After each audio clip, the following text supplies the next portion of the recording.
يا كمل النساء يا مظهر الوفاء ومنبع الصفاء يا موطن العطاء خديجة الكبرى فاطمة الزهراء. بسم الله الرحمن الرحيم.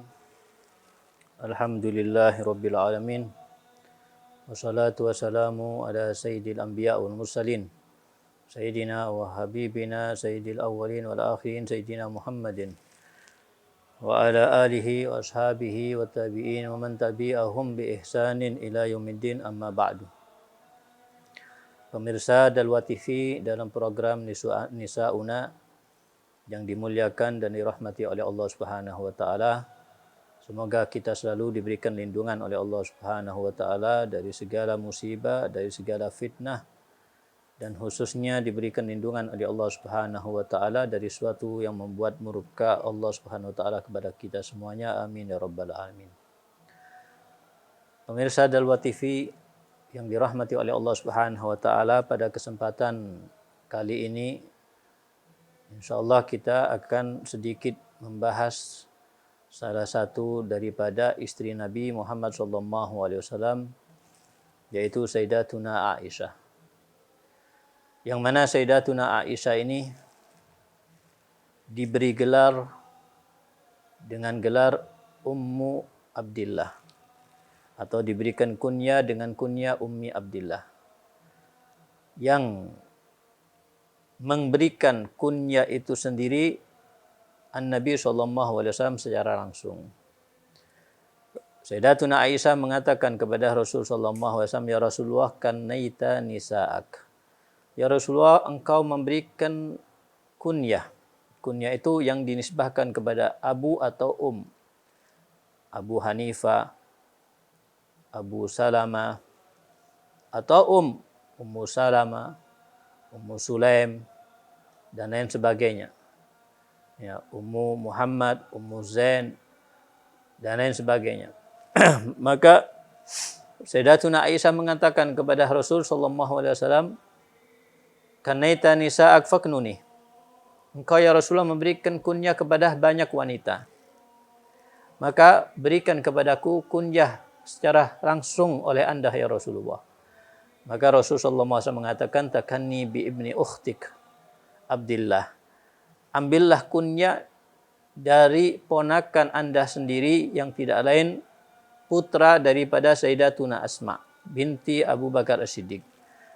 Sayyidatuna Asma binti Abu Bakar Siddiq yang tidak lain saudara kandung dengan Sayyidatuna Aisyah radhiyallahu taala anha, memiliki anak dari suaminya dari suaminya Zubair bin Awam, memiliki anak yang dinamakan Abdullah, yang dikenal dengan Abdullah bin Zubair bin Awam.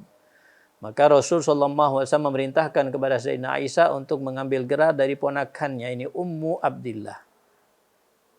Dan dari sini diambil kesimpulan bahwasanya diperbolehkan seseorang mengambil kunyah dari nama atau dari seseorang yang bukan anaknya sendiri.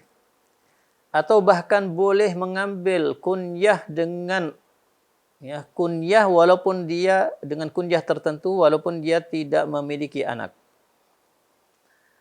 Ya, kadang di antara sahabat itu bahkan banyak yang memberi atau yang memiliki kunyah yang mereka sebenarnya tidak memiliki keturunan. Mereka tidak memiliki anak. Apakah boleh? Boleh. Buktinya Sayyidatuna Aisyah. Dalilnya Sayyidatuna Aisyah diberikan kunyah oleh Nabi SAW dengan kunyah Ummi Abdillah, ibunya Abdillah. Padahal Abdillah ini bukan anaknya. Abdillah ini adalah ponakannya. Ya, ini pendapat jumhur ulama. Ini pendapat yang kuat. Karena ada pendapat yang lain mengatakan bahwasanya Rasul SAW memberikan kunyah kepada Sayyidatuna Aisyah karena Sayyidatuna Aisyah sempat memiliki anak yang kemudian dinamakan Abdullah tapi meninggal dalam keadaan kecil. Tapi itu pendapat yang lemah. Yang muktamad Sayyidatuna Aisyah tidak punya anak. Yang muktamad istri-istri Nabi yang lain tidak memberikan keturunan untuk Nabi Muhammad SAW kecuali Sayyidatuna Khadijah Kubra. Ya, oleh karena itu Ya, dari sini diambil kesimpulan bahwasanya boleh seseorang mengambil kunyah. Bahkan walaupun dia tidak punya anak. Suhaib, salah seorang daripada sahabat Nabi, ya, memiliki kunyah yang diberikan kunyah kepadanya Abu Yahya, padahal dia tidak punya anak. Maka kemudian dikatakan oleh Sayyidina Umar kepada Suhaib ini, ya Suhaib, kenapa Anda mengambil kunyah dengan Abu Yahya sedangkan Anda tidak memiliki keturunan, tidak memiliki anak? Maka Suhaib mengatakan, Inna Rasul sallallahu alaihi wasallam kannani. Sesungguhnya Rasul sallallahu alaihi wasallam yang memberikan kunyah kepadaku secara langsung. Ya, oleh karena itu bahkan ulama mengatakan banyak di antara mereka memberikan kunyah bukan hanya kepada seseorang yang tidak punya anak, bahkan memberikan kunyah kepada anak yang masih kecil. Jadi kalau misalnya mereka punya anak kecil, laki-laki namanya Muhammad, ya, nanti diberikan gelar kepada anak tersebut. Misalnya kita katakan Abu Amr, Abu Maryam. Padahal Muhammad ini yang masih kecil yang diberikan gelar atau kunyah Abu Amr, Abu Muhammad, belum menikah, masih kecil, dan tidak punya anak tentunya. Tapi diperbolehkan, bahkan banyak yang melakukannya. Kenapa mereka melakukannya? Pertama, tafaulan bi annal walad sayais. Ya, pertama karena mereka mengharap dengan memberikan kunyah Abu Zaid, Abu Amr kepada seseorang yang masih kecil, dengan harapan anak kecil itu bisa tumbuh sehat sampai dewasa, sampai menikah, dan sampai punya anak. Jadi itu tafaulan, harapan kepada Allah Subhanahu wa taala, sekaligus mengandung doa dan permohonan kepada Allah agar anak yang diberikan kunyah tersebut menjadi anak yang tumbuh besar sampai menikah dan memiliki keturunan. Dan kedua, ya, mereka juga memberikan kunyah kepada anak yang masih belum dewasa. Tujuannya juga supaya nantinya tidak diberi gelar oleh orang lain dengan gelar yang tidak baik. Ya, kadang kita sering kan, di sekitar kita ini seseorang yang punya nama yang sama. Ya, yang punya nama Muhammad banyak, yang punya nama Abdullah banyak, yang punya nama Ahmad, Abdurrahman, Hasan, Husain juga banyak. Ya, nanti kadang-kadang mereka membedakan antara yang satu dengan yang lain ini dengan gelar. Dan kadang-kadang gelarnya ini gelar yang tidak bagus. Ya. Kadang-kadang ya namanya sudah bagus, namanya sudah Hasan, dikasih gelar Hasan Terong. Karena dia punya pekerjaan menjual terong. Ya, atau dia sudah punya nama yang bagus Muhammad, ya, kemudian dikatakan ya Muhammad percetakan karena dia kerja di percetakan dan lain sebagainya. Ya, dan banyak contoh-contoh gelar yang tidak baik. Ya, dan mereka memberikan gelar itu memang untuk memudahkan mereka membedakan Muhammad yang mana yang dimaksud.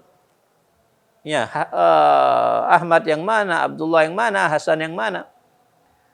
Ya, sehingga diberikan gelar kepada mereka. Sebelum mereka memberikan gelar yang tidak baik, maka dianjurkan untuk memberikan kunyah. Atau diberikan gelar, tapi dengan gelar yang baik.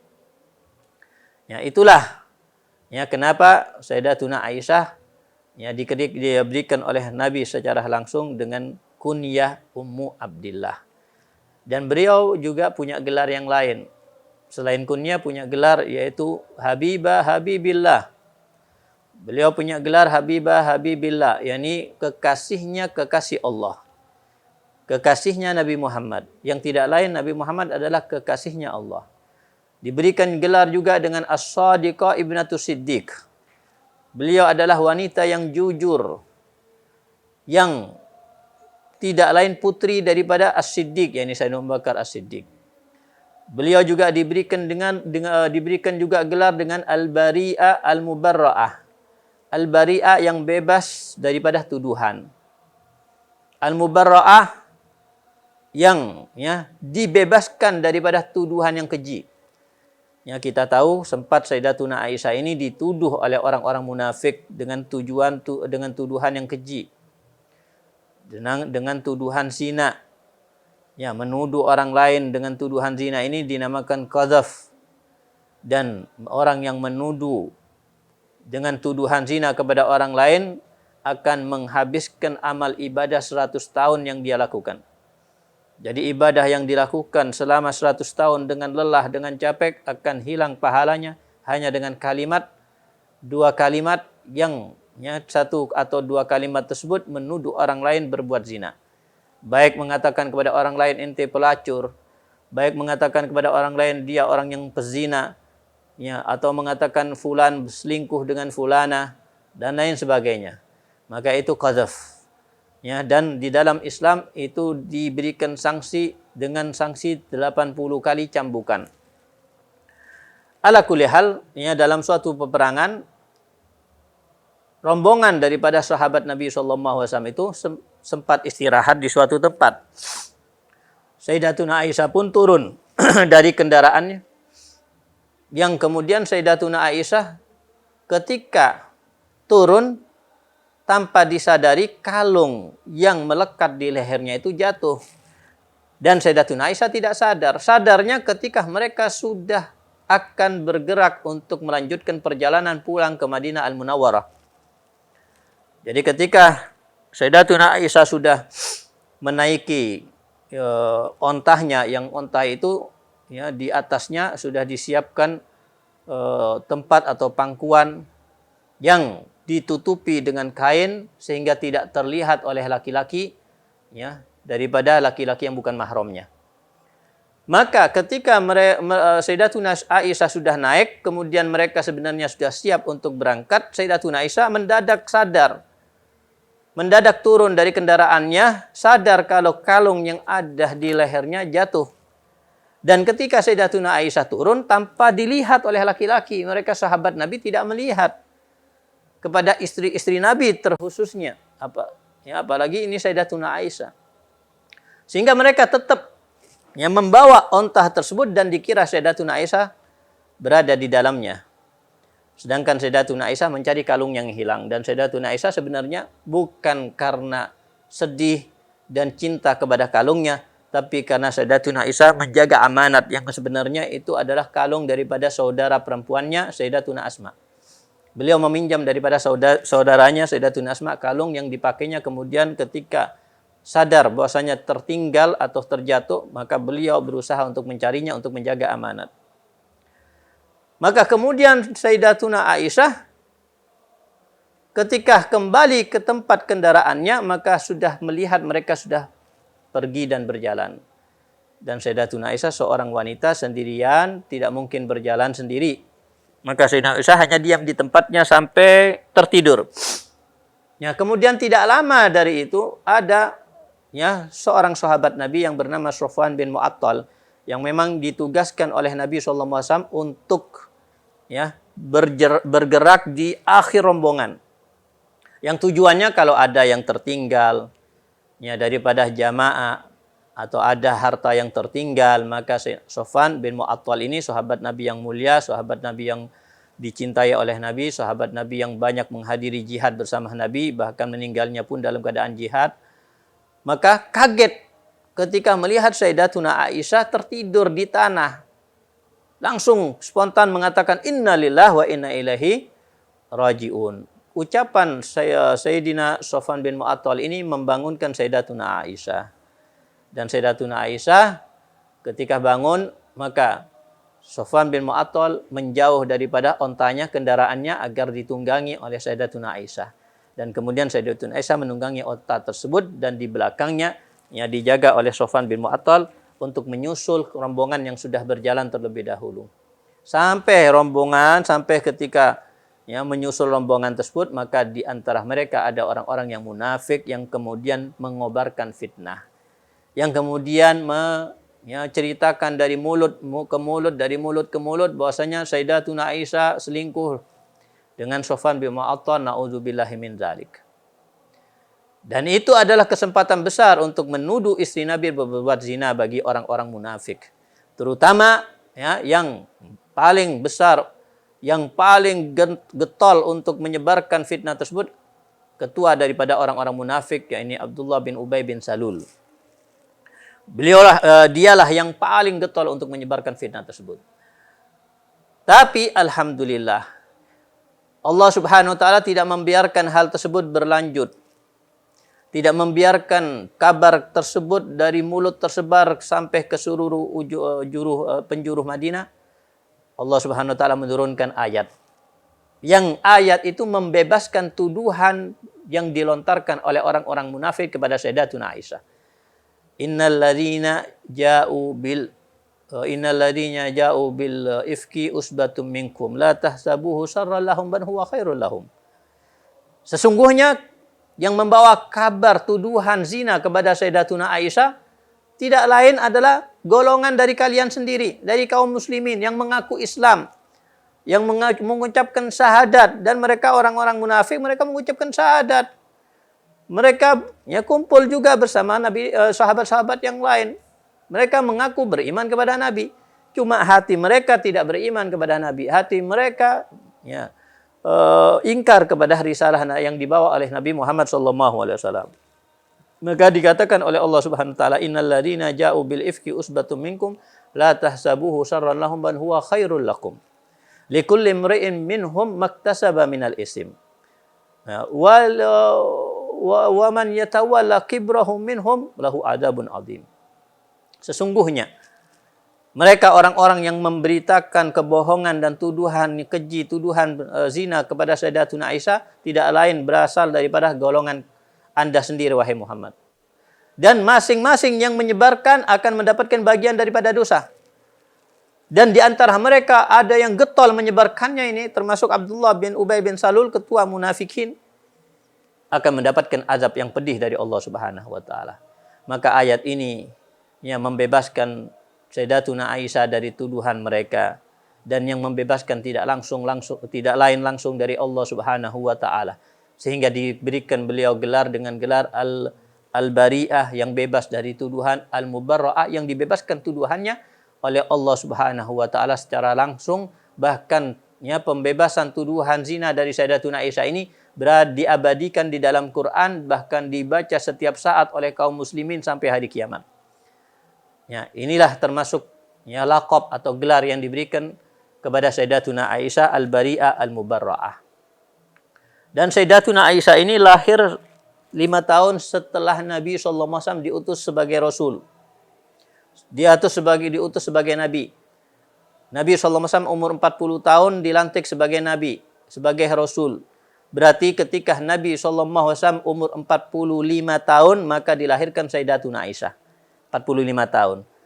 Kemudian Sayyidatuna Aisyah ini dinikah oleh Nabi ketika umur beliau 6 tahun. Berarti ketika umur Nabi SAW 51 tahun. Atau 2 tahun sebelum hijrah. Karena Nabi SAW hijrah ketika umur beliau ini 53 tahun. Karena Nabi SAW yang membawa dakwah dan risalah dari Allah di Mekah 13 tahun. Kemudian dilanjutkan di Madinah 10 tahun sampai wafatnya beliau. Jadi Nabi berdakwah membawa risalah dari Allah Subhanahu wa taala dan menyebarkannya selama 23 tahun. 13 tahun di Mekah, 10 tahun di Madinah Al-Munawwarah. Jadi ketika Nabi SAW umur 51 tahun menikah dengan Sayyidatuna Aisyah yang di saat itu masih umurnya 6 tahun. Dalam riwayat ada yang mengatakan masih umurnya 7 tahun. Tapi Nabi SAW tidak langsung kumpul. Kumpulnya di Madinah. Ketika selesai hijrah, tidak lama ketika hijrah dari Mekah ke Madinah, maka disitulah Nabi SAW kumpul bersama Sayyidatuna Aisyah secara resmi, dan Nabi SAW mengadakan tasyakuran kepada Allah Subhanahu wa taala dengan mengundang mereka untuk diberikan kepada mereka jamuan, dan ini dilakukan di bulan Syawal. Oleh karena itu banyak pernikahan yang kita lihat sekarang ini melakukannya di bulan Syawal. Sayyidatuna Aisyah menikah dengan Nabi di bulan Syawal. Ummu Salamah menikah dengan Nabi di bulan Syawal.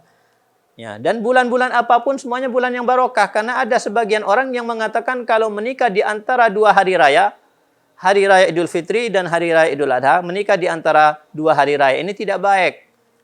Tidak bagus. Buktinya Nabi SAW menikah dengan Sayyidatuna Aisyah di bulan Syawal.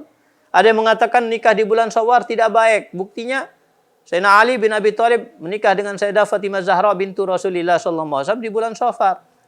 Artinya apa? Di hari apapun, di bulan apapun semuanya barokah.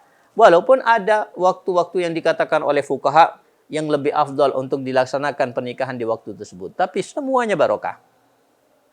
Nah, Nabi SAW jadi menikah dengan Sayyidatuna Aisyah ketika Sayyidatuna Aisyah masih umur 6 tahun atau 7 tahun. Dan kumpul dengan Nabi SAW ketika Sayyidatuna Aisyah umurnya 9 tahun. Oleh karena itu dikatakan bahwasanya Nabi SAW kadang melihat Sayyidatuna Aisyah masih bermain-main dengan boneka.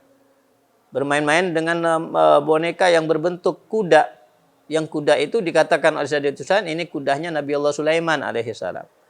Ya, dan diikrarkan oleh Nabi dan diiyakan oleh Nabi, tidak diingkari. Ya, oleh karena itu menunjukkan bahwasanya boleh bagi anak yang masih belum dewasa, masih belum balik untuk memiliki boneka yang berbentuk hewan ataupun berbentuk manusia, ya, tapi khusus bagi yang belum balik atau anak kecil, ya, supaya terlatih untuk menjadi ibu rumah tangga nantinya. Tapi kalau sudah dewasa, kadang-kadang sudah dewasa, umur 17 tahun masih senang dengan boneka. Umur 20 tahun tidurnya tidak bisa nyenyak kalau tidak tidur dengan bonekanya. Ya, ini tidak boleh, boneka itu berbentuk. Jadi tidak boleh untuk menyimpan sesuatu yang berbentuk hewan atau berbentuk manusia dengan bentuk yang andai kata itu beneran, maka hewan itu akan hidup, ya, dan itu dilarang, ya, oleh agama. Bahkan nantinya akan diberikan siksaan oleh Allah dan akan dikatakan kepadanya, ayo hidupkan apa yang kamu bikin daripada, ya, boneka tersebut, daripada patung tersebut, daripada apa yang kamu gambar tersebut. Maka mereka semuanya tentunya tidak akan bisa menghidupkan sesuatu yang mati. Fa'ala kulli hal, Nabi SAW tidak menikah dengan Sayyidatuna Aisyah kecuali dari wahyu. Kecuali karena wahyu dari Allah Subhanahu wa Ta'ala. Nabi SAW didatangi oleh malaikat Jibril.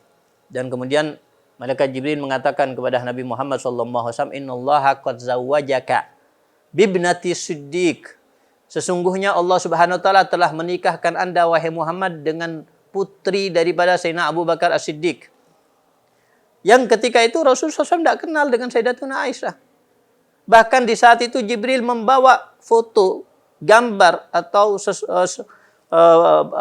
gaya foto lah kita katakan, yang ditunjukkan kepada Nabi Muhammad, ini fotonya. Dan ini istri Anda di dunia dan akhirat. Maka kemudian, ya, dilamar langsung oleh Nabi SAW dan diterima oleh Sayyidina Abu Bakar As-Siddiq dengan senang hati tentunya, dengan penuh kegembiraan, yang tidak lain adalah yang melamar Nabi Muhammad SAW. Ya, dan berkaitan dengan istri Nabi, yang istri Nabi SAW itu banyak. Tapi dari sekian istri Nabi yang banyak, yang paling dicintai oleh Nabi SAW setelah Sayyidah Khadijah adalah Sayyidatuna Aisyah. يا كمل النساء يا مظهر